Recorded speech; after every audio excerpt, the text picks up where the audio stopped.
Amanhã tem Brasil e Japão se enfrentando pelos 16 avos de final da Copa do Mundo 2026. E, cara, a questão que fica é a seguinte: será que o Brasil precisa ter medo da seleção japonesa? Será que o Japão hoje põe medo nos jogadores da seleção brasileira? E será que existe alguma possibilidade que seja do Brasil ser eliminado pelo Japão nessa fase tão recente, tão precoce da Copa do Mundo?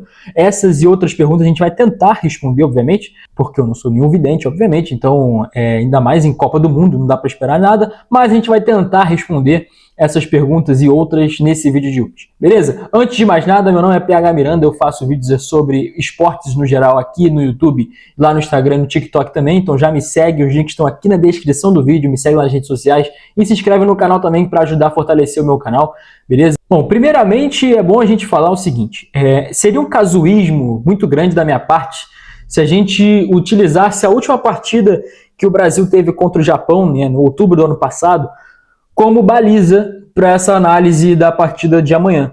Por que eu digo isso? Porque é um Brasil extremamente diferente, né? Além de taticamente falando, em peças também, né? Taticamente, o Brasil era um time muito pior do que hoje. Hoje o Brasil a gente consegue ter uma identidade muito maior do que naquele Brasil.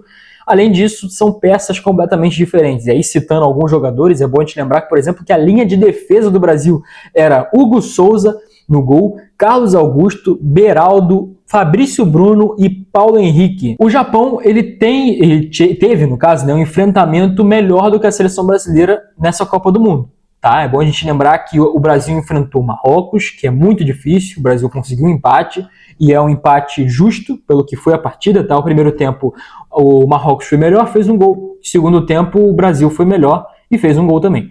Então, olhando isso, né, o Brasil fez um bom jogo, entre muitas aspas, né, não um bom jogo a ponto de ganhar, o jogo de merecer ganhar aquela partida, mas fez uma partida ok contra o Marrocos, que é uma seleção dificílima, tá? E vai dar muito trabalho, com certeza, para a Holanda agora, que vai enfrentar nos 16 avos de final. Mas o Brasil enfrenta um Haiti, o Brasil ganha e ganha muito bem, tá? Com alguns erros ali, mas nada demais, nada que comprometa, até porque era o Haiti, né, com todo respeito ao Haiti, mas né, não é um nível de enfrentamento, claro, para a seleção brasileira, né, e alto. Então, e enfrenta uma Escócia e o Brasil ganha e ganha muito bem. É a melhor partida da Copa do Mundo até agora do Brasil, né, enfrentando uma Escócia que sim, era uma boa seleção, mas que não teve frente contra o Brasil, tá? Levou perigo, acho que 2 oportunidades no máximo, e quando levou perigo, o Alisson foi muito bem. Aliás, é um ponto da gente falar, né, o Alisson tá muito seguro, tá? Tomou um golzinho ali contra o Marrocos, mas não foi culpa dele. Eu vi muita gente falando que foi culpa dele. Na minha opinião, não foi absolutamente nenhuma culpa dele, tá? Eu acho que foi muito mais um erro de saída de bola do Brasil, e isso aí foi ocasionado por um desencaixe, né, defensivo principalmente, mas não foi culpa do Alisson, tá? Desculpa, mas não foi nenhuma culpa do Alisson. Aliás, todo o mérito pro atacante de Marrocos, que deu uma cavadinha linda e mata o Alisson completamente. Mas enfim, voltando para agora, o Alisson, quando foi testado tanto contra o Haiti, tanto contra a Escócia agora no último jogo. Quando foi testado, foi muito bem. Então, tem sido um goleiro muito seguro. Ele sempre foi um goleiro muito seguro e desde, sei lá, muitos anos aí é o melhor goleiro disparado do Brasil. Tá? Brasileiro, desculpa. Então, é um ponto a gente destacar também, que é um goleiro muito seguro e está crescendo num momento importante. Tá? Bom, voltando a falar disso, o Brasil teve um enfrentamento pior, entre muitas aspas, do que o Japão, porque o Japão ele enfrenta um grupo com Holanda e com Suécia. Tirando a Tunísia ali de conversa, porque a Tunísia fez uma Copa digna de Tunísia, né? Porque a Tunísia foi muito mal, né? Demitiu seu treinador com uma rodada, né? Então, enfim, fez o que a gente esperava da Tunísia, né? Porque eu até esperava mais, tá? Não sei se você viu no meu vídeo de simulação da Copa, eu até coloquei a Tunísia, se eu não me engano, tá passando em terceiro, não lembro agora exatamente, mas eu falei que a seleção da Tunísia poderia sim dar trabalho e tal, e realmente, cara, se a gente analisar os amistosos, a Tunísia, né, poderia.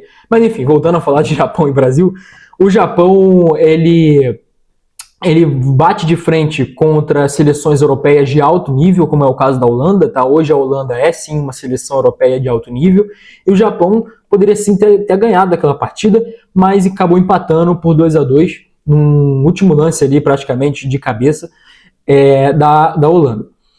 Já contra a Suécia, o Japão ele joga muito bem o primeiro tempo e até o primeiro gol do Japão sair, o Japão era melhor na partida. Depois dali, o Japão ele se retrai um pouco mais, né? E acaba tomando empate com um golaço do Elanga, né? E a Suécia empata o jogo e a partir dali a Suécia até consegue ser um pouquinho melhor do que o Japão naquele momento. Dito isso, é uma seleção muito organizada, é uma seleção que pode sim levar muito perigo para o Brasil, tá? E aí falando, por exemplo, em comparação com o último adversário que o Brasil teve, né? O Brasil, a Escócia, diferente do Japão, é uma equipe que saía muito com ligação direta, que tentava sempre ligação direta e saídas pelas laterais. E o Japão é uma equipe que, diferente da Escócia, é uma equipe que sai muito pelo meio e que utiliza muito seu meio campo, né? Utiliza muita saída de bola, porque o Japão ele utiliza o meio campo com 4 jogadores ali.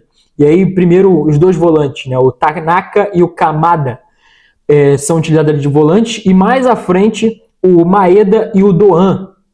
Eles fazem essa dupla de meio-campistas ali mais à frente, né? E esse quadrado que é formado, né, com esses jogadores, ele pode ser muito importante na criação de jogadas do Japão. Por que eu digo isso? Porque quando o Japão ele sai para jogo, ele vai sair para jogo muito provavelmente com o Tanaka e com o Kamada, como eu acabei de falar.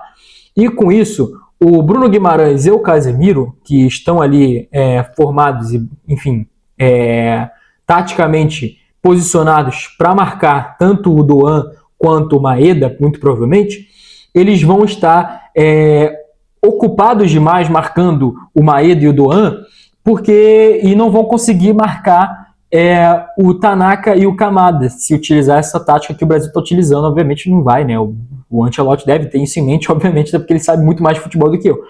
Mas esse quadrado formado pela seleção japonesa pode ser muito perigoso, tá? Como eu falei, o Bruno Guimarães e o Casemiro podem ficar sobrecarregados com a marcação do Maeda e do Doan.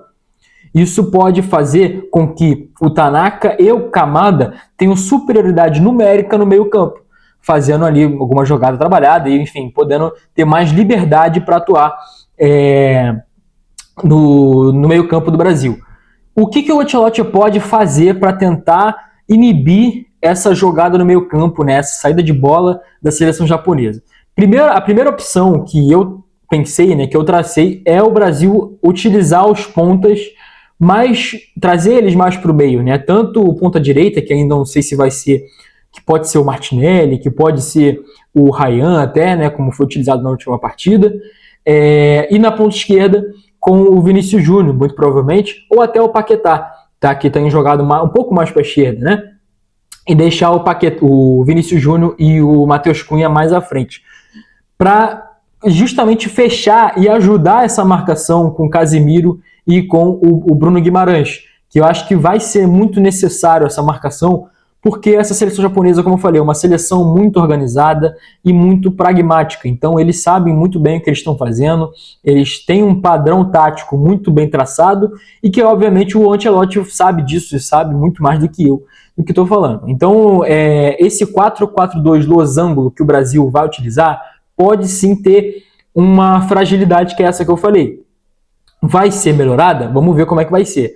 Mas inicialmente, o único temor que eu tenho é esse. A seleção do Japão é muito organizada? Sim, mas tem fraquezas que podem ser exploradas, principalmente o lado esquerdo da defesa do Japão. Eu digo isso porque contra a Holanda e contra a Suécia, o Japão sofreu demais nesse lado esquerdo defensivo. Por quê? Tanto contra a Holanda quanto a Suécia, o Japão sofre 2 gols muito parecidos, né? E aí o ponta direita, né, sai da ponta para o meio e chuta cruzado, matando completamente chance de defesa do Suzuki, que aliás é um ótimo goleiro, tá? Ótimo goleiro Suzuki, muito atlético, muito, muito bom goleiro mesmo, e pode sim dificultar a vida do Brasil. Mas, analisando de novo esse lado esquerdo da defesa do Japão, tem sido um problema, tá, para o Japão. Desde aquele jogo contra o Brasil, a gente viu esse problema. Os 2 gols que o Brasil faz explorando esse lado esquerdo da defesa do Japão. É bom te lembrar que o primeiro gol que o Brasil faz é aquele gol do Paulo Henrique, que ele vem e faz o facão muito bem feito, né, por sinal, e acaba finalizando cruzado, se eu não me engano, né, e faz o gol naquele lado esquerdo da defesa do Japão, e o gol do Paquetá, o gol do Martinelli é justamente atacando esse lado esquerdo da defesa do Japão. Então, desde aquele jogo a gente já conseguia analisar essa fragilidade do Japão defensiva. Isso quer dizer que o Brasil vai fazer um gol pelo lado esquerdo? Não, mas é uma coisa que a gente pode sim analisar, em que a gente pode pensar que o Brasil vai atacar por aquele lado, tá? O Brasil tem pontas muito fortes, muito físicos, né? Pelo aquele lado ali. O primeiro deles é o Martinelli, um ponta muito rápido, muito veloz, que pode sim atacar aquele lado do campo, como eu falei, foi ele que fez aquele gol lá contra o Japão. E tem o Ryan, cara, o Ryan que não precisa nem falar nada, ele é muito forte, muito físico, tem a velocidade também dele é absurda. Então ele pode ser sim um escape para o Brasil numa jogada de contra-ataque, uma jogada até de construção mesmo de jogada, né? O Brasil tem que propor mais jogo, né? Tem sido um time muito mais propositivo do que reativo nesses últimos jogos, e eu tenho gostado muito do Brasil dessa forma, tá? E como eu falei, é um lado frágil do Japão, e acho que pode ser sim explorado nesse jogo de amanhã. E obviamente a gente precisa falar sobre o Vinícius Júnior também, obviamente, porque é um jogador que está fazendo uma Copa do Mundo espetacular, é o grande nome do Brasil e é a Copa do Mundo dele. Se tem uma Copa do Mundo que a gente espera muito do Vinícius Júnior, é essa Copa. E até o momento ele está entregando demais. Foi o melhor jogador tanto da partida contra o Marrocos, contra o Haiti e agora contra a Escócia também, tá? Já tem 4 gols na competição, tá brigando pela artilharia, então é sim muito importante a gente ter um jogador do calibre do Vinícius Júnior na nossa equipe. E essas individualidades, como eu acabei de citar há pouco tempo, podem sim fazer a diferença nessa partida contra o Japão. O Japão não tem um cara como o Vinícius Júnior, até perdeu os 2 caras que poderiam ser esse cara, né, mas obviamente muito abaixo do Vinícius Júnior, né, que é o Mitoma e o Kubo, e não vão jogar essa partida contra o Brasil. O Brasil tem esse cara que é o Vinícius Júnior, que é um dos melhores jogadores do futebol mundial atualmente e que pode ser sim muito decisivo para o Brasil nessa Copa do Mundo. E se tem uma Copa do Mundo que a gente precisa dele, é essa.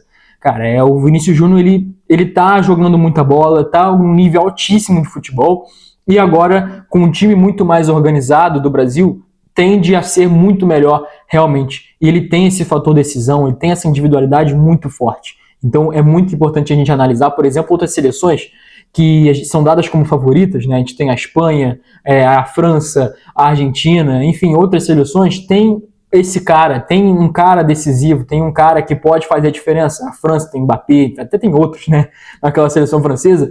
Você tem a Espanha com o Lamine Yamal, você tem a Argentina com o Lionel Messi, que você nem fala nada. Enfim, você tem outras seleções também que tem um cara que pode fazer a diferença, que pode fazer um estrago numa outra seleção e que pode ser decisivo num jogo de mata-mata. E faz muita diferença, né? Se o Brasil tiver um jogo extremamente truncado ali, o Vinícius Júnior pode sim tirar uma carta da manga e ganhar o jogo para o Brasil. E aí, respondendo a pergunta que é a tema do vídeo, né? O Brasil precisa ter medo desse Japão? E a resposta é não.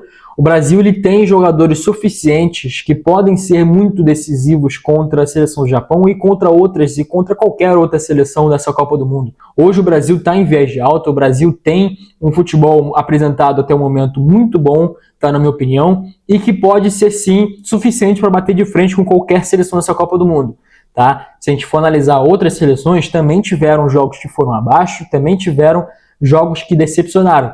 O Brasil até agora, na minha visão, a única flash de decepção que a gente teve ali foi contra o Marrocos, que para mim não foi decepcionante, tá? Eu já esperava um jogo truncado, já esperava um jogo mais difícil para o Brasil, mas que o Brasil ele consegue sim bater de frente com essas seleções mais fortes, sim, e não vai ser o Japão que vai trazer dificuldade para o Brasil, na minha visão. Então, para mim, o Brasil tem totais condições de ganhar com tranquilidade do Japão. Isso quer dizer que vai? Eu acho que não. Tá? Eu acho que o Brasil ele vai ter sim dificuldade no primeiro momento, acho que o Japão é uma seleção muito difícil de se enfrentar, e como até os jogadores japoneses estão dizendo, né? O próprio técnico do Japão disse que hoje o Brasil não é o favorito. Acho que ele vê que o Japão tem 50% de chance de ganhar do Brasil, né? O Brasil está 50-50, né? Para os dois lados. Então, a gente vê até o outro lado, obviamente que ele não vai falar, né, que o Brasil é favorito, porque é a seleção japonesa, né? O cara é técnico da seleção. Mas, analisando isso, a gente pode ver que nem eles têm medo do Brasil. Por que a gente tem que ter medo deles? Não faz sentido isso. Então, hoje, é importante a gente falar que é uma seleção muito mais forte, não é aquele Japão de 2002, sei lá, de outros anos. É um Japão que é muito forte, talvez o maior Japão, né, o melhor Japão da história, é esse. Isso quer dizer que o Brasil vai ter dificuldade? Pode ser que sim, mas na minha opinião, acho que o Brasil tem totais condições de passar com tranquilidade do Japão e não põe medo. Tá? O Brasil não põe medo, o Japão não põe medo no Brasil hoje, porque o Brasil tem jogadores suficientes que são decisivos. No momento de Copa do Mundo, isso é extremamente importante. E o Brasil está melhorando demais no momento crucial da competição. Beleza? Deixa o seu palpite nos comentários. Quanto você acha que vai ser o jogo? Para mim, eu vou chutar aqui que vai ser 2-0 Brasil. Tá? O primeiro gol ali no primeiro tempo, depois no segundo tempo, outro gol para dar tranquilidade no jogo, beleza? Quanto que você acha que vai ser? Você acha que o Brasil vai passar com tranquilidade? Vai passar o rodo? Vai ser 5-0? Bota nos comentários, o que você acha? Você acha que o Brasil vai passar nos pênaltis? Você acha que o Brasil vai ser eliminado? Deixa aqui nos comentários para mim que eu quero saber. Valeu, tamo junto, é nóis!